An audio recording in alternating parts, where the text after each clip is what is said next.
দেখেন ভাই কীভাবে নষ্ট কয়েলগুলো ঠিক করা হয়। এক সাইড মাইট খাইলে আরেক সাইড কাজ করা যায়, এভাবে এই কাজগুলো করা যাবে। ভাই দেখেন আমি তো সাধারণত এইগুলো এভাবেই ঠিক করে থাকি। আর আশা করি এরকম ভিডিও আপনাদের মাঝে দেওয়ার চেষ্টা করবো আমি, যেগুলা আমি আপনার যেমন শিখছি এগুলা এইভাবেই আমি সবাই দেখানোর চেষ্টা করি। আপনারাও চেষ্টা করুন, পারবেন। এইভাবেই ভিডিওগুলো কাজ করতে হবে।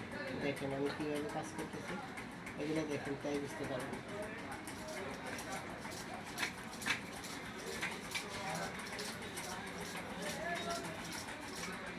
এই কয়েলটা মূলত এক সাইড কয়েল মাইট হয়ে গেছে, এটা কাটে ফেলাই দিয়ে তুলে আবার নতুন করে বাঁধিয়ে দিতেছে এক সাইড।